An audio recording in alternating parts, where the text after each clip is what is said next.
I'm David Winston. I am a clinical herbalist and ethnobotanist, and I am passionate about plants. I fell in love with plants about 55 years ago and never looked back. And even though in that time frame it was hard to learn about plants, I have spent, as I said, 55 years learning everything I possibly can. I am a clinical herbalist. I also am an author of the book, well, several books, but the one that's probably best known is Adaptogens, Herbs for Strength, Stamina, and Stress Relief. I have a 2 year herb studies program called the David Winston Center for Herbal Studies, which is now going into its 45th and 46th year. And more information, if you're interested, you can go to herbstudies.net and find out more about me there. I also have an herb company, Herbalist and Alchemist, and you can find out more about those amazing products at herbalist-alchemist.com. And so today for HerbRally, I've been asked to answer some questions. And so let's start with the easy one. Some of these may have significantly long answers. And it says, which herb have you found useful for a condition that is different from what we commonly understand and accept as its healing property? And how do you use it? I can answer this question in a couple of ways. First off, we have herbs where one part of the plant is well known. Let's say nettle leaf. And nettle leaf, of course, is a remarkable um, uh, herb. It has aquaretic effects. That means a non-irritating potassium-sparing diuretic. It is rich in minerals, so it builds bone, it builds blood, as in Chinese medicine. It's a shui tonic. It also helps to stop minor capillary bleeding. To quote my dear friend David Hoffman, he says, when in doubt, use nettles. I can't do it with his accent, but he's absolutely right. So nettle leaf is an amazing herb. Now, some people know that nettle root can also be used, and the nettle root is primarily used for treating benign prostatic hyperplasia, BPH, in older men. But I would also say there's at least some preliminary evidence suggesting it may also slow the progression, possibly, or even possibly inhibit the development of prostatic cancer. But one of my favorite parts of nettle is nettle seed. And nettle seed came to me probably 35 years ago. I was out by my old barn at my farm, and it was a typically late New Jersey summer day, and it was hot, it was humid, it was probably 92 degrees, about 122% humidity, or at least it felt like 122% humidity. And I'm in the shade, sitting in the barn, by the barn, and I'm thinking about a patient of mine who had glomerular nephritis, and I had put her on the Romania 6 formula, and that will help plateau people with degenerative kidney disease. And it will work for a year and a half, maybe 2 years if you're really lucky. And she'd been on it for about a year and 3 or 4 months, and her EGFR, her estimated glomerular filtration rate, started to drop after being stable for about a year and 3 months. And I knew it wasn't going to be working anymore. And I felt really bad because, she had been to every place and every place. And the problem is, for a lot of the people who come to see us, we're not their first choice. Now, these days, sometimes we are, but back then, this would have been in the early 80s, I think, or maybe mid 80s. Back then, often herbalists were the last choice, meaning they had tried everything else, and out of desperation, they wound up coming to find you. And so I'm sitting there and I'm thinking, I have nothing left to offer. And, if I felt like I had somebody I could refer her to that might have some options for her, that would have been fine. But I didn't. I just couldn't think of anybody who had anything more than I had to offer that she hadn't tried already. And all of a sudden, in the background, I had this big nettles patch, and the nettle plant starts waving. And I look around, and it is still. There is not a breeze to be had. And I'm thinking, oh, is there a bird in there, a squirrel, or chipmunk, or whatever? And so I stand up and walk over, expecting something to fly away or run away. And instead, in my head, I hear, I can help her. So I'm taken aback a bit. And then I stop and I look at the plants, and nettles late August, the leaves are all bug eaten and they don't look healthy. And I'm thinking to myself, well, nettle leaf, first off, it's the wrong time of year to gather nettle leaf. And secondly, nettle leaf is an amazing herb, and it definitely helps with hematuria. So, bleeding from the kidney or the bladder, but it's not gonna, I don't think it's gonna be strong enough or effective enough to treat something like glomerular nephritis, which is an autoimmune disease of the kidney. And then I hear, not my leaves, my seeds, and they kind of rustle. So as soon as I could pick my jaw off the ground and put it back into place, I thought about it for a second. I said, like, what did I have to lose? So I went back to the house. I got a jar. I got, gloves and everything. And I picked a whole bunch of nettle seed. And I made a tincture out of it. And I let it, tincture, took a couple weeks. And, the only thing I knew about nettle seed at this point, and this is why I felt some certain level of comfort, I'd never heard of it being used for medicine. Although later I went and found out that Maud Greaves, Modern Herbal, she does mention some uses for it, but not a lot. But I had read that it was used in Europe as an emergency food when people were starving. They'd grind it up and make sort of a flour or a gruel out of it and eat it. So I knew it wasn't toxic. So I call up my patient and I told her about this, and I told her that it was highly experimental, but if she wanted to try it, I was pretty, confident that there would be no negative effects. And she said, look, you've helped me as much as anybody else has been able to help me. I trust you. I'll try it. So she tries it. And within 3 months, her EGFR is back to 18. In 6 months, her EGFR is at 20. At like 9 months, her EGFR is at 23 or 24. Her nephrologist says to her, what are you doing? And she says, oh, yeah, I'm going to see this herbalist. I'm taking this herb. And he's like, no, I don't want to even hear this. Just keep doing what you're doing, which to me is a very bizarre response, but nevertheless. At a year, she's at 28. Her EGFR is at 28, and the nettle seed kept her EGFR at between 26 and 28 for 12 years. And she died 12 years later of something totally unrelated to the kidneys. And, if her progression of her kidney disease had gone on the way it normally would have, within a year of when she started the nettle seed, if that hadn't occurred, she would have been on dialysis, and the average life expectancy with dialysis is about 5 years. And that was the first time. And so, like, nettle seed to me is just this remarkable kidney trophorestorative. A trophorestorative, think of it as food for a tissue or an organ. Remarkable. That's one example. I'll just give you a few other quick ones.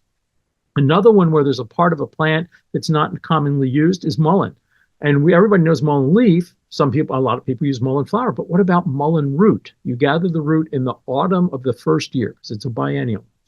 And mullein root is wonderful for facial nerve pain. And it also has benefit for things like benign prostatic hyperplasia, urinary frequency, urinary leakage, things like that as well, for whatever gender. Then I'll just mention things like saw palmetto. And everybody thinks, oh, saw palmetto is the prostate herb. We were just talking about prostate problems. And I will agree that saw palmetto has some benefit for benign prostatic hyperplasia. But the reality is, and this is funny because we were just talking about nettle root, the combination of saw palmetto and nettle root together, by the way, are more effective than either one by themselves. But saw palmetto as a single remedy is kind of disappointing. I mean, yeah, it helps a little bit, but most people who are taking it, they'll go like, yeah, it helped a little bit, but it's not that impressive. And if you want something impressive, you combine it with other herbs like the nettle root and white sage, maybe some collinsonia, some Biden's leaf. But when saw palmetto was introduced into Western medical practice in 1877 by Dr. Reed from Savannah, Georgia, it wasn't introduced as a remedy for benign prostatic hyperplasia. It was introduced as a remedy for people who had cachexia, for people who were undernourished, underfed, people who, when they got pneumonia, especially elderly people, got pneumonia and they lost a lot of weight and they couldn't gain their weight back. That was what saw palmetto was originally introduced for. And in fact, I wrote a book. I think it came out, oh, I don't know, in the 90s. It was called Saw Palmetto for Men and Women. And the whole point of the book was saw palmetto has been sort of pigeonholed into this, it's the prostate herb. It's not. It's a herb that has benefits for many things, including the prostate. It can also be used for women. Can be used for things like deep cystic acne. It can be used for PCOS, polycystic ovarian syndrome. Works very nicely along, again, with other herbs. And so it is really an herb that has many benefits. It's also been shown to enhance immune function. So it is also a lung chi tonic for people who have dry, irritated, weak lungs. And so again, a marvelous herb. And so be careful about allowing herbs to become pigeonholed into a little sound bite of information, like black cohosh is the menopause herb. Again, most women who take black cohosh for menopausal symptomology are going to be underwhelmed because it's not that great by itself.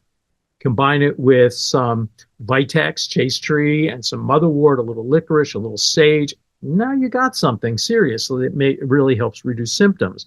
But, when we look at black cohosh, one of the things the eclectics talked about it being used for was for what they call muscular arthralgia. Today we call it fibromyalgia. And so along with herbs like ashwagandha and white peony, it can be really useful for helping to relieve things like fibromyalgia pain. And so, again, most herbs that people are comfortable with and familiar with, we often know a little piece of what they do.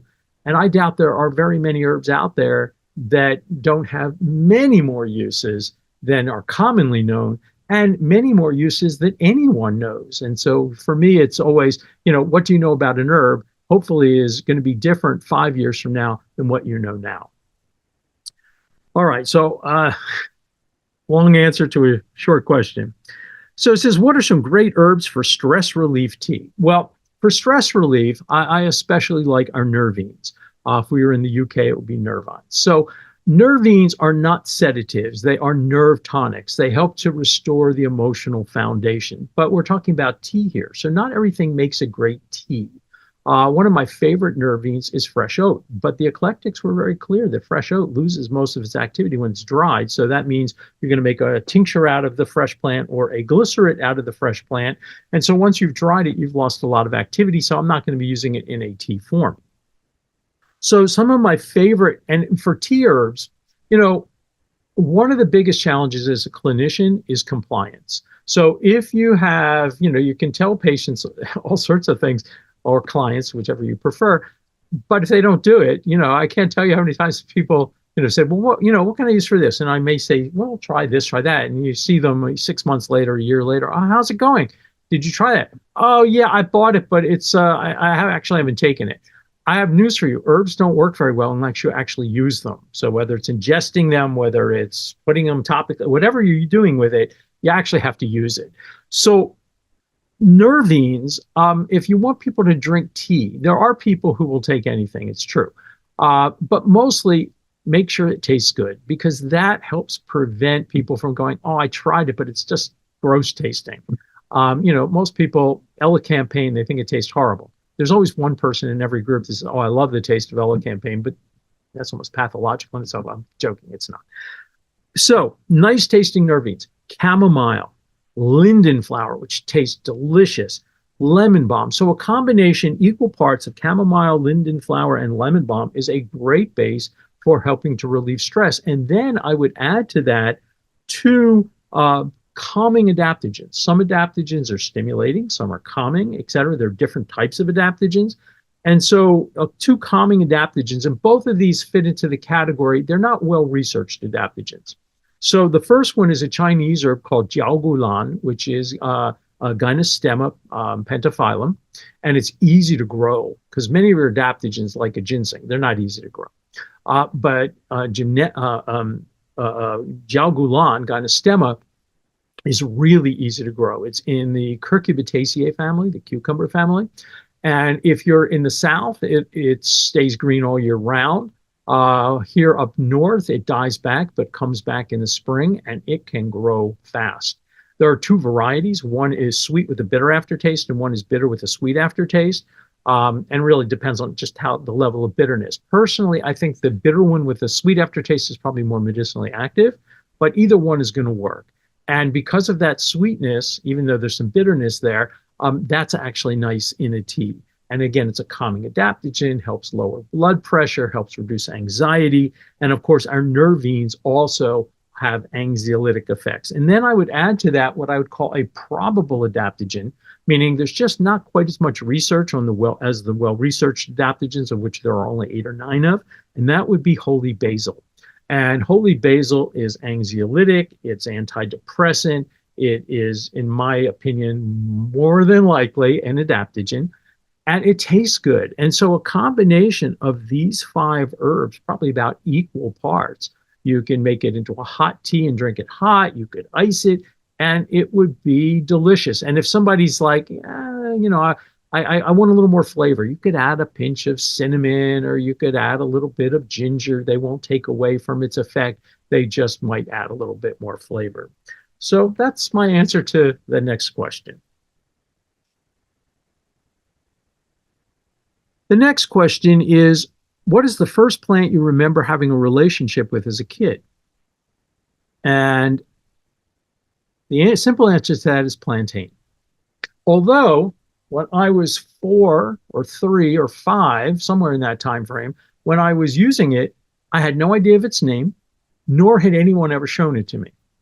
So one day I'm out in the backyard and I have one of those like plastic bins, and I'm picking just plantain leaves, the round leaf plantain. I'm picking plantain leaves, and then I added a little bit of water, and I had a rock, and I'm mashing it up into a mush. And my mother comes out and she goes to me, "What are you doing?" I mean, because I'm kind of getting it all over me and everything because I'm smashing it with the rock. And I said, "Oh, I'm making medicine. This is good if you get a cut or a boo-boo or a bug bite or whatever." And my mother just shakes her head and just says to me, "Well, just make sure you don't eat it." Nobody told me this. I don't really remember. I mean, I was 4 or 5 probably. Yeah, probably 4 or 5. I just remember my sense was that the plant told me that it was good for those things and I could do it. And so that's my first memory of really getting to know a plant. Now, the next one that I would, and there were, I learned about wild, blackberries, and I would pick the fruits and things like that. Right behind me, there was a farm, and, I used to play in the woods there all the time. But the next thing that was really eventful for me, I was probably about 11 years old, maybe, 11. And for the only time in my life, I was a Boy Scout or a Cub Scout, not for very long, but they had a camp that you would go to. And it was the first time I went away from home without my parents. I was like 11 years old. And for the most part, I didn't really enjoy it very much. The older kids weren't very nice. Like, you'd go in the shower and they'd steal your clothes, stuff like that. Anyway, but there was a counselor who obviously knew a few edible plants, and he showed them to us. And he had this one plant that looked like a clover, but it wasn't. It had yellow flowers, not white flowers, and the clover flowers didn't look anything like clover flowers. And he told us to try them. And it was this wonderful sour flavor. And as a kid, even as an adult, I prefer sour to sweet all the time. And I thought it was just wonderful tasting. It was this lemony lime flavor, and I just loved it. He probably told us what it was called, although I have no idea. He probably knew a common name, and there are many common names for this plant. And I was so fascinated by this that I started going to the library. And you have to understand that this is around the late 60s. This would have been around 1967. And finding books in the library at that time on like edible plants was not easy to do. But eventually I figured out what this plant was, and it's called sheep sorrel. And in a sense, that herb led me to the first edible plant book that I ever read, which was Stalking the Wild Asparagus by Yule Gibbons. Then I read his book, Stalking the Healthful Herbs, and I never looked back.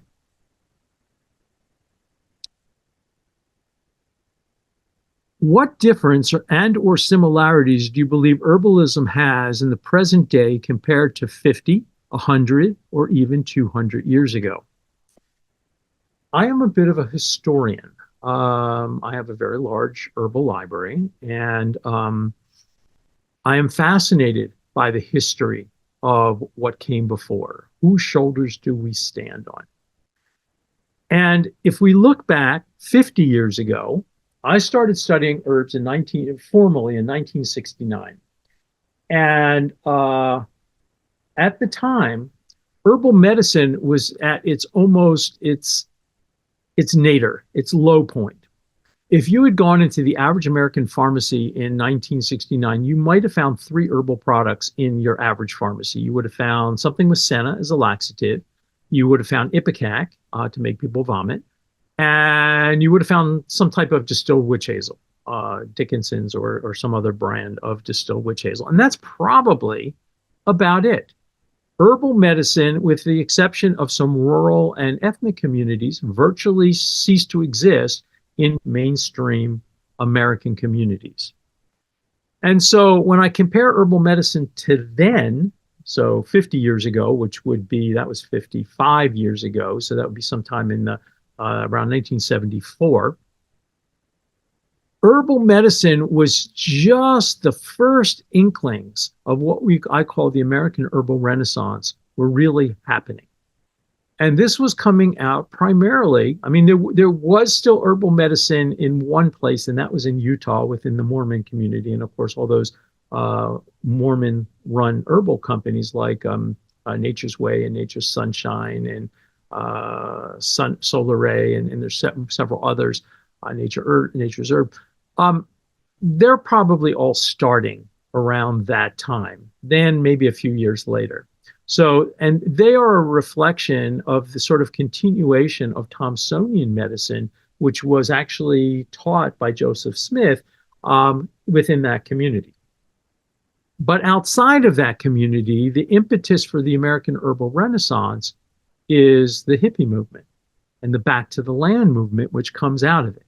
So, you had all these hippies, and they, were mostly in cities, and eventually, you had groups deciding that they wanted to go back to the land, whether it be the farm in Tennessee or the commune that I lived on.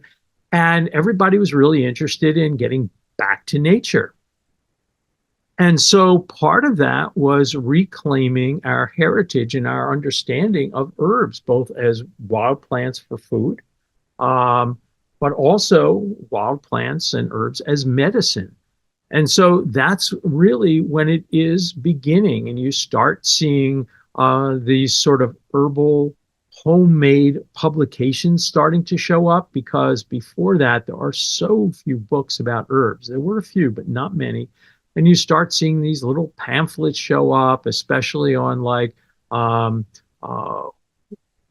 herbs for women and reproductive health and things like that start showing up.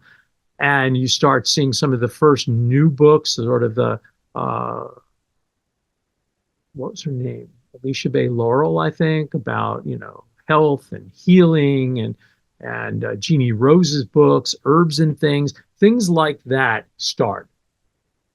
So then if we go 100 years ago, 100 years ago would be around 1924. And 100 years ago is sort of not quite the beginning, but sort of we're coming toward the end of herbal medicine being a significant force within mainstream American culture and medicine. By 1907, you have the Flexner Report, and that sort of dooms most of the alternative medicine at the time colleges.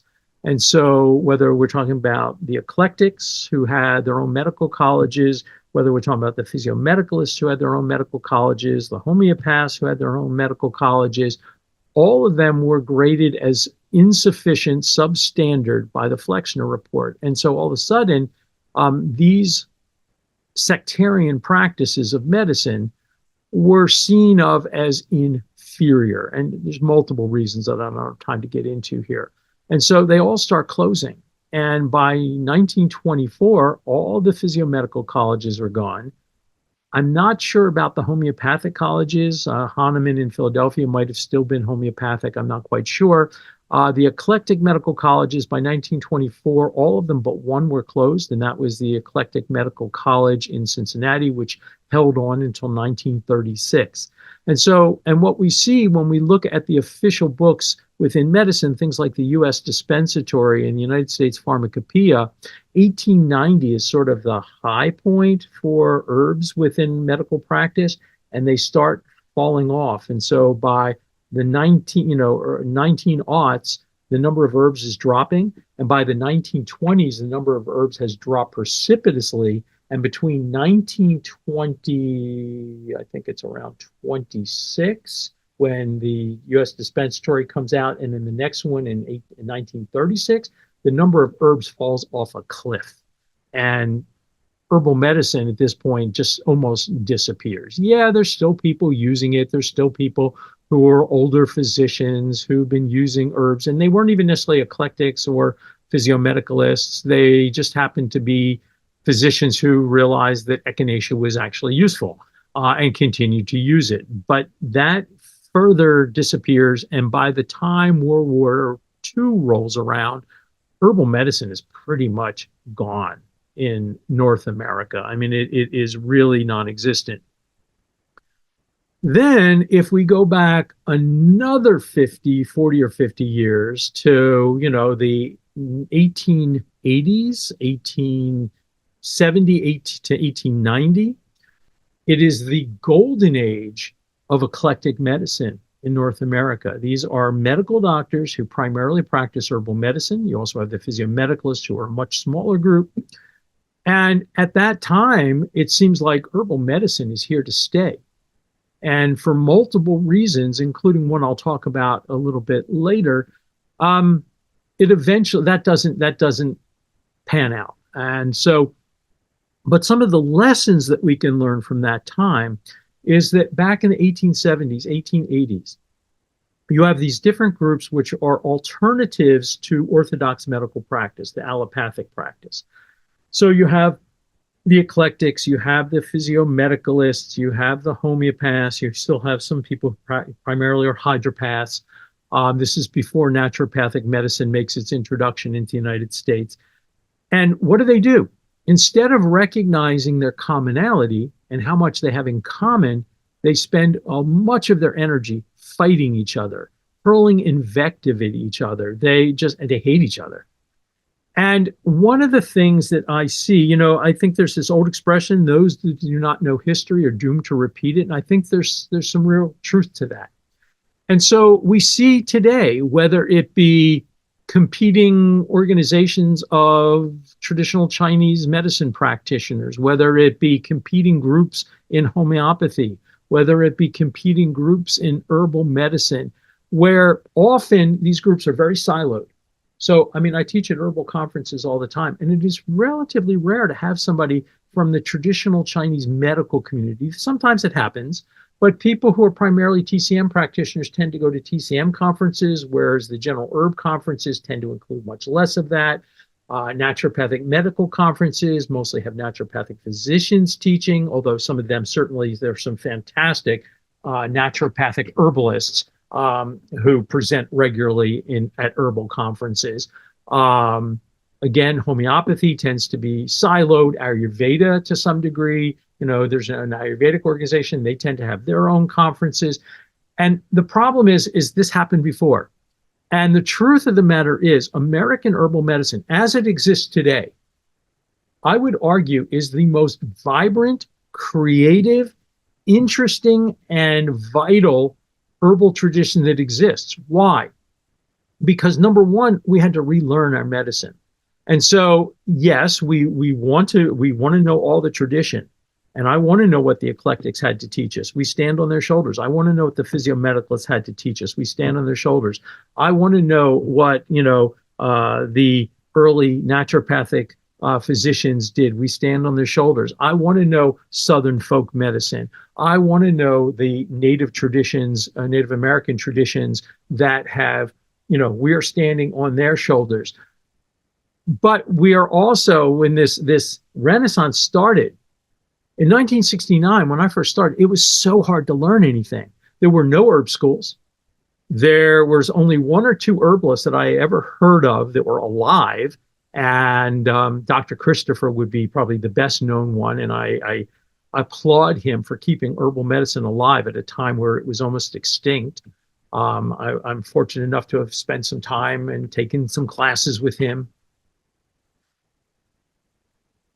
So there was the history from the past that we needed to reclaim. And I remember when I discovered the eclectics in 1975 or 76, it was mind blowing to know that there were doctors who practiced herbal medicine. I had never heard such a thing, and discovered their literature. It was astonishing. And then not that long after, discovered the Lloyd Library in Cincinnati, which is the greatest repository of herbal medicine in the world.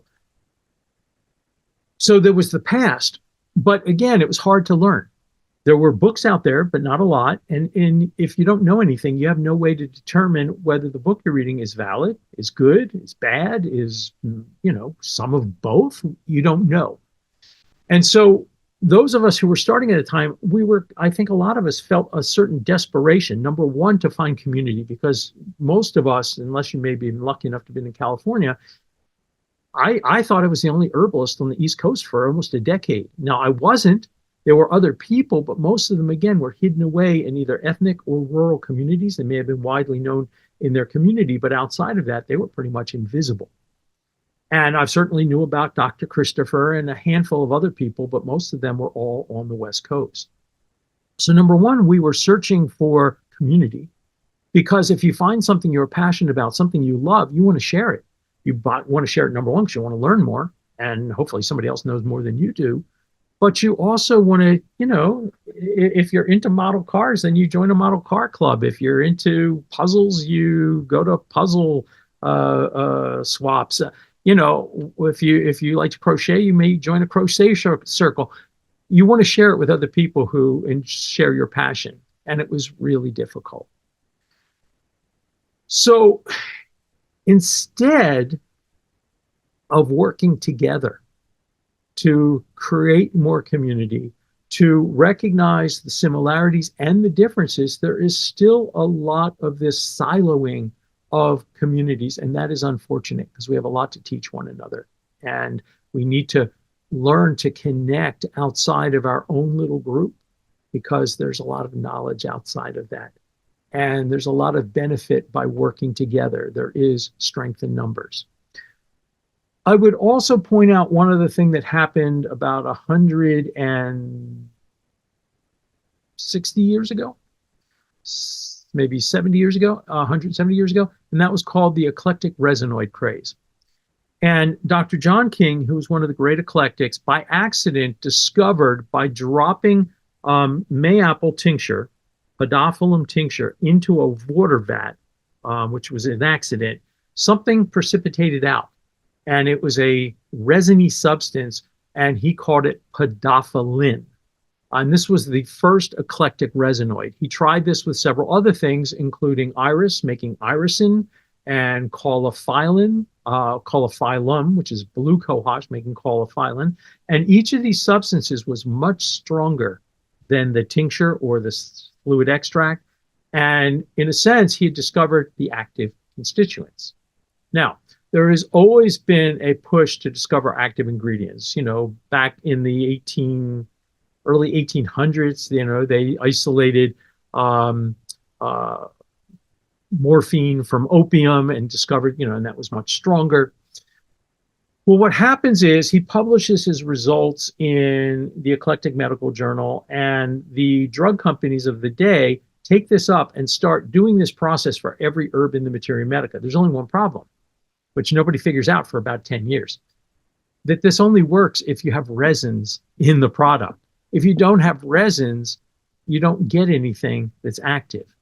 And it is called the eclectic alkaloid or eclectic resinoid craze. And so for a period of 10 years, they're publishing books on how to use these things, and you no longer have to give people large amounts of vile tasting stuff. You can use really tiny amounts. There's only one problem. Most of these products are inert and don't work. And people figure it out. People figure out they're going to this doctor and they're not getting the results they want. And that is one of the things that almost kills the eclectic movement in the 1860s before it goes on to its sort of golden age and its rebirth, which comes from a man named Dr. John Milton Scudder. Anyway, and so I see the eclectic resinoid craze as sort of mimicking or mirroring the sort of craze that started in the 1990s about active constituents in our products. And while there are products like ginkgo, which has really no history of traditional use, you'll hear that ginkgo leaf, is traditional Chinese medicine. It was not. The nut was used as a medicine food after being detoxified and treated. But the leaf, there's actually virtually no, we actually haven't found any historical use of the leaf. And so ginkgo was discovered doing random drug screenings looking for interesting active compounds by a French pharmaceutical company in the 1970s. And so there's no historical use. There's no ethnobotanical use. It's a modern phytopharmaceutical. So that's one area. That's fine. And we do know that there are two groups of compounds, especially the ginkgo flavones and the terpenes, which are responsible for a lot of its activity. That's also true, for instance, you can find things like milk thistle, the salimarin complex, which is 50% salibinin, has a lot of the activity in milk thistle. But if you're using milk thistle tincture, it can do things that the milk thistle standardized extract cannot do. They're actually two different medicines. They do different things to a great degree. But we need to be careful about just trying to find the active ingredient in every herb.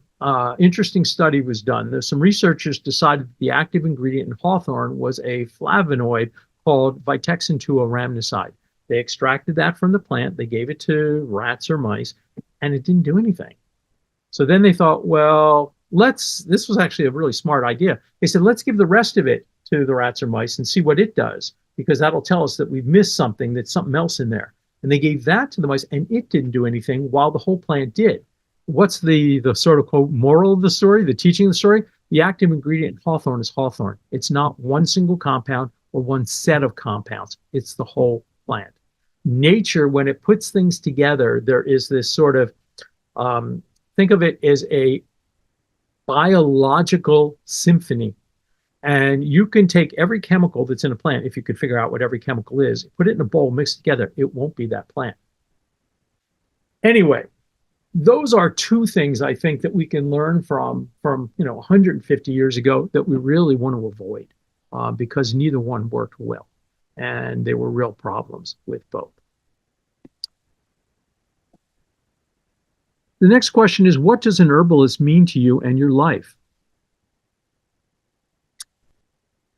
As I mentioned before, in 1969, I fell in love with herbs. I fell in love with the fact that I could walk outside of my house, and I was fortunate enough that there were woods all around my house. I could walk outside into the woods, into the fields, and I was surrounded not only by these living, breathing beings called plants, which to me was marvelous in itself, but they had all these amazing uses. And it was like the world's biggest treasure hunt, because I wanted to know who they were and what they did, and it was the most exciting thing. And to me, what does an herbalist mean to me in my life? It is my vocation. It is my avocation. It is my passion. And I am just as passionate about learning about herbs today and teaching about herbs today as I was when I first discovered them as a young man. And the cool thing is, and this is true, I'm kidding and I'm not kidding when I say this. I tell people after 55 years, I now feel comfortable calling myself an advanced beginner. And while, yes, I do know something about herbs for sure, what I know is like a fraction of what there is to know. And I understand that some people find that daunting, like, oh my God, I'll never know enough. But you can, in a relatively short amount of time, especially if you go to a really good herb school or herb program, you can learn enough to make a real difference in people's lives. And then the beauty of it is you just keep learning and you keep growing. The time to stop learning is when you take your last breath. Well, maybe just after your last breath. that's when you stop learning. So to me, being an herbalist means that I get to do something that I am passionate and, and fell in love with more than 50 years ago. I get to do it. I do a lot of things. I wear a lot of hats. Um, and, so I have an herb company and I have an herb school and I teach all around the world and I write books and so, and I act as a consultant to physicians. I do a lot of things, but it all revolves around herbal medicine, which is great because as somebody, if I was younger, would have been diagnosed as being both dyslexic, which I am, and having ADHD, which I do. But those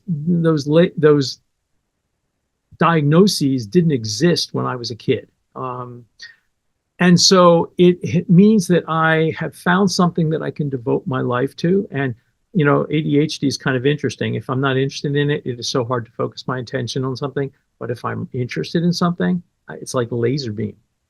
And I've had, 55 years to focus my attention on something that still just fills me with awe and joy. And even better, I get to help people.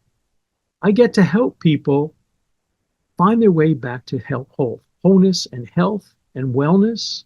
And many times these are people who have been to, dozens of physicians, dozens of practitioners. And I'm not saying, oh, I'm so special, I could help them. First off, it's not even me, it's the plants. But being able to share that with people so that they can feel better and live a better, healthier, happier life. What a gift. What an incredible gift.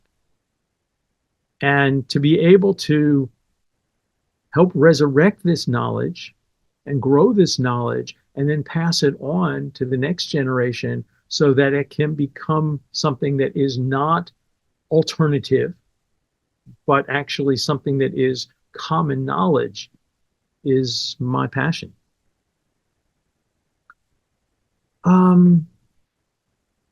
Says, how do you retain so much information regarding clinical herbalism and how do you store it, i.e. notebooks, flags and reference books, or just memory? Well, darn, if I was depending on my memory, I'd be in trouble. I've forgotten more than I know. Well, number one, I am surrounded by, I just made the first part of my donation of my library to United Plant Savers, about 16 or 1700 volumes, but I'm still surrounded by probably over 7,000 books. And so number one, books to me. And yeah, computers are really useful and you can store a lot of information on a computer. But in my mind, the act of holding a book, smelling a book, reading a book, feeling a book, just makes it more real. Now I'm old and I grew up with books. I grew up in a family that thought books were special. And I know some people, don't have that feeling. And you don't need to have a library like I do. I don't need every one of those books, which is one of the reasons I'm starting to donate it also, because it means that everybody in the herbal community will now have access to what took me over 50 plus years to accumulate. But books is a really good place. And yeah, I mean, if there's something I really like and I want to remember it and think I might not, you could put a sticky note in a book, unless it's a really old book, and then just put a slip of paper so that you don't get glue or anything on the book. But there are other ways of doing that. So, for instance, even if you're not going to write a book for publication, you can write a book. Even if it's your book. Now, in my case, because I have a school, it's a 2-year program, actually, it's a 4-year program. There's 2 additional 1-year programs. I have my Materia Medica. I'll show you. And this book has gone through so many iterations, all right? And someday I plan on publishing it. It covers more than 300 herbs in exquisite detail, tradition, science, dosage, dose forms, herb-drug interactions. It's all referenced. How to use it, what to use it with, combination. I mean, it's really detailed, and it reflects my training in TCM and my training in eclectic medicine, which is self-taught through the books, because there were no living eclectics that I know of when I discovered the eclectic knowledge. My training in Southeastern herbal traditions, the studies that I've been doing, over, again, many decades, and my clinical experience and the traditions that I have learned from, all of that together. And so you don't have to, again, my students get this, but this is not something that I have as of yet published, as a standalone book. But you can start writing your information down in a cohesive way, even if it's just for you. In addition to that, yeah, computers are great. And I have files and files and files on my computer. And at least as long as you know where to find them, they're there. So that's great. But I would warn people about one thing about the computers, not really computers, really the internet. And that is, there is a tsunami of information on the internet. And some of it is amazing. Some of it is dangerous. Some of it is mediocre. And if you do not know, you may not be aware of how to differentiate one thing from another. And so I would just point out to you, use sort of what you find on the internet with a certain amount of discernment, because I learned on TikTok I could drink bleach. Yeah, no, you can't, and don't. So just be aware that not everybody proclaiming themselves to be knowledgeable is always knowledgeable. I mean, I could say the same thing about, that's also true of books out there. There are books that aren't that wonderful either. Lastly, I will mention one other thing, and that is, and this is going to sound really old-fashioned, and it is filing cabinets. Now, maybe on your computer you can do filing cabinets, but what I do is I have, I don't know, 5 or 6 big, long filing cabinets. And whenever I find studies that are things that I want to be able to refer back to, now granted, I can go on PubMed, or I can go on Google Scholar or other websites that I frequent and looking for information and try to find them again. But sometimes that's a problem. And so I have this really major filing system, and it breaks everything down by Latin name, by whatever, and it gets filed. And sometimes I just print out the abstract so that I have the article and the author's name so I can go back and find the whole thing if it's available. Sometimes I put the entire article, I print out the entire article.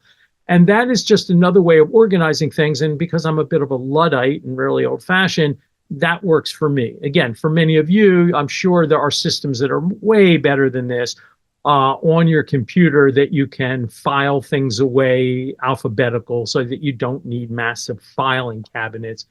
But again, I do actually like reading things. I'm not a huge fan of reading things I'll read in emails on the internet and things like that. But if I have to read a book or a chapter, I'd much rather actually hold it and read it.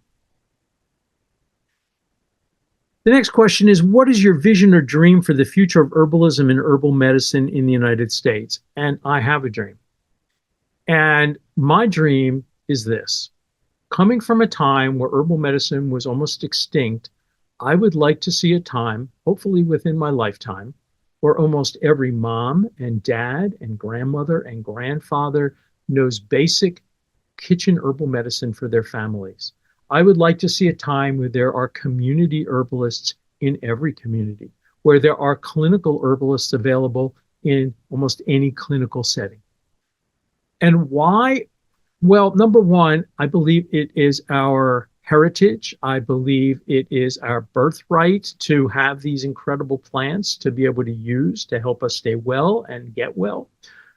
But I also think that herbal medicine can be much more sustainable environmentally, depending on how you do it.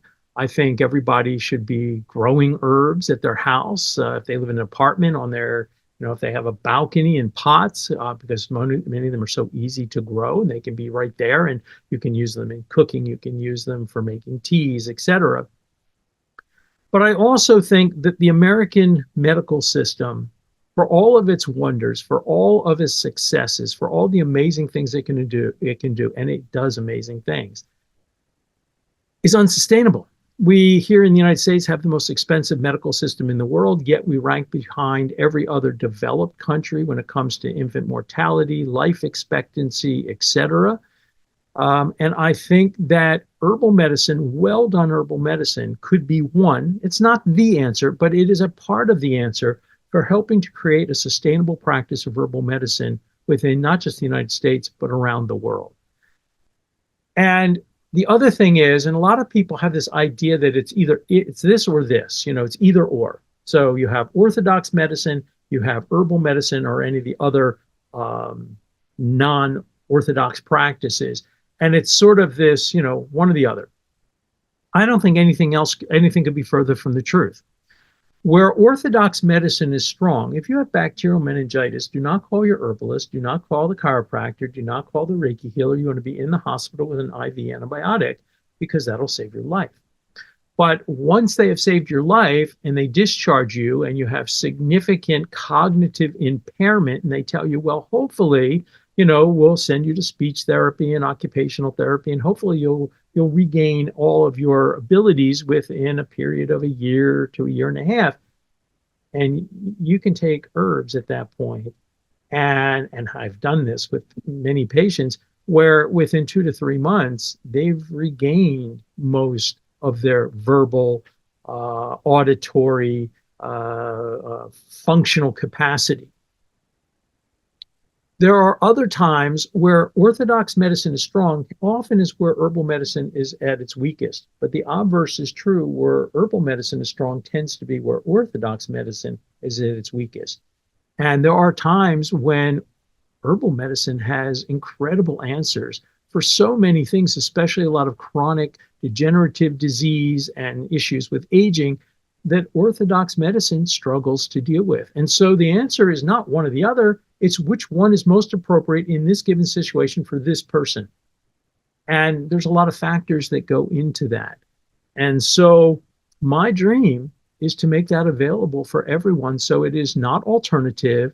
It is not something that people think is weird or strange. It's something that most people just accept and understand is a part of maintaining your health and regaining it.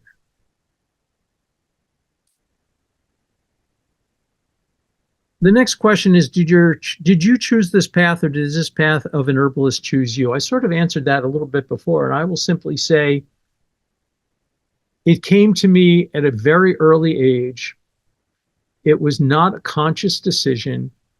I fell in love. And do you choose love, or does love happen to you? I guess some of both. You have to accept it. And so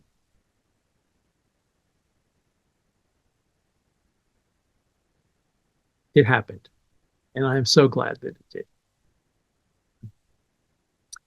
What advice do you wish you had as an herbal student? Well, the problem is that as an herbal student, I had no advice. There was nobody to give advice. What I think, and this doesn't just apply to herbal students, this applies to whoever you are and whatever you're trying to learn. I would say, number one, keep an open mind. Closed minds are not conducive to learning. So I always tell my students, be open to the possibility that everything you believe is true is subject to change. It doesn't mean it will, but it could.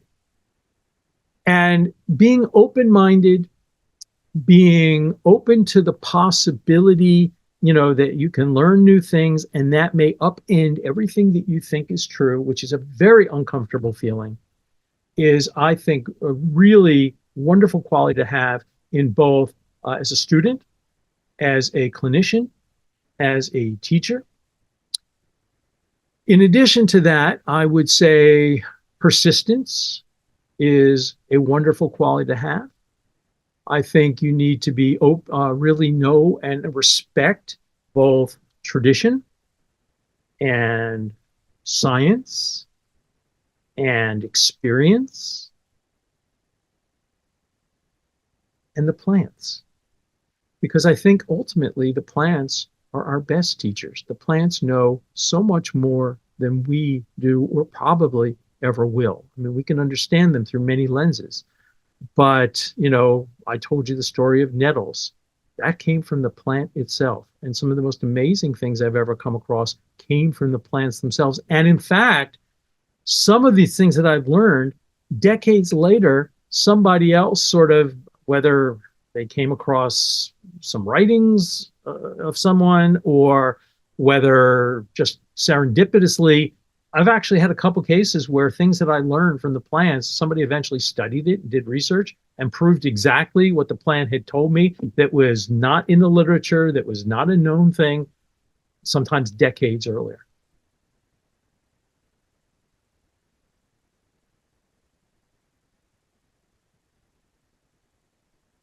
Also, as a student,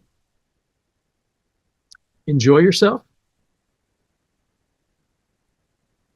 Find the fun in what we do. Do not take yourself too seriously. There is another question, or there was another question, something about healing. As an herbalist, I am not a healer. The healing doesn't come from me. It comes from the plants or the creator. And so be humble.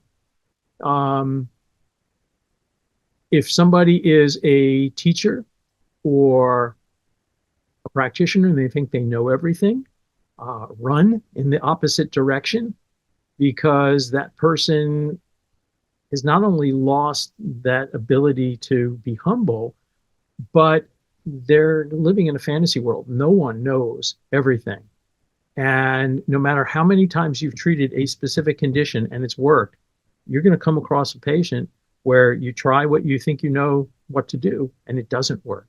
And then you have to sit there and say, one of my early teachers, Dr. Eng, said, if your treatment works, your diagnosis was correct. If your treatment doesn't work, your diagnosis was wrong.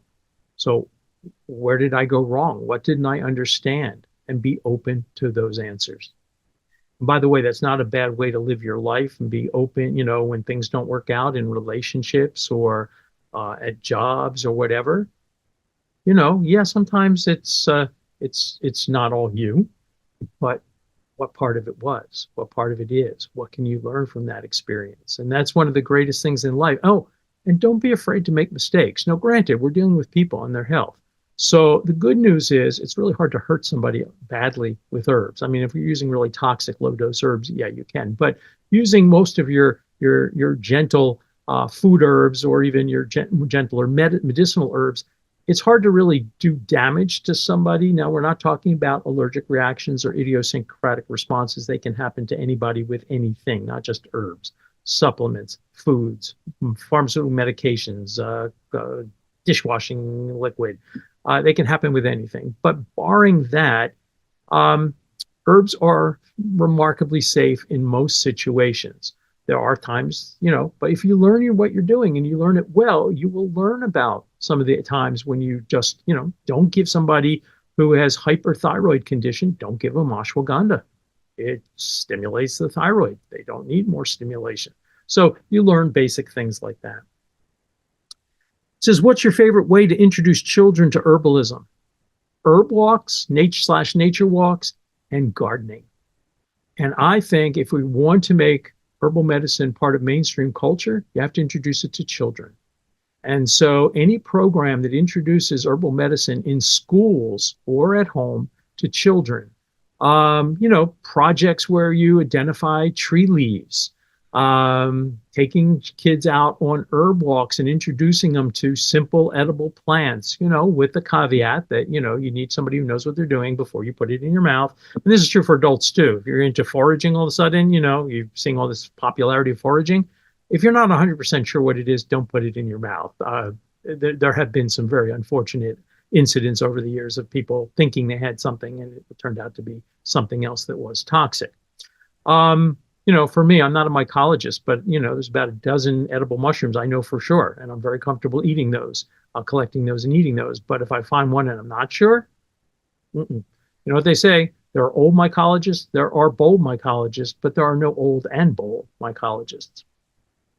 So Introduce them or grow plants in your home, whether it be in pots in the house, whether it be out on your patio, whether it be in a garden. Grow herbs, especially things that taste good.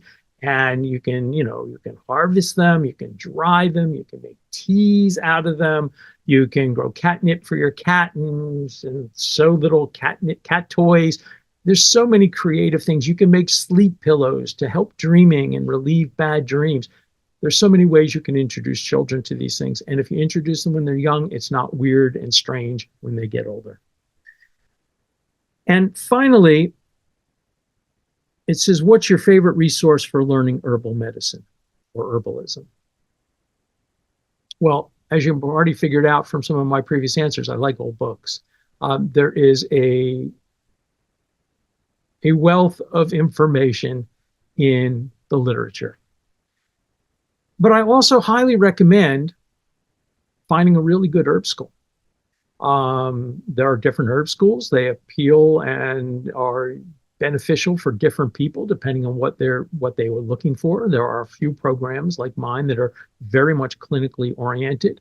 There are several other good ones that are clinically oriented as well. There are others that are more introductory, like Rosemary Gladstar's Art and Science of Herbal Medicine is just a fantastic introduction to herbal medicine. You probably have somebody, hopefully locally where you live, that's doing introductory herb programs when showing people, basics of herbal medicine, how to make a decoction, how to make an infusion, how to make a simple tincture, how to identify the difference between a dandelion and chicory, which at certain stages can look pretty similar.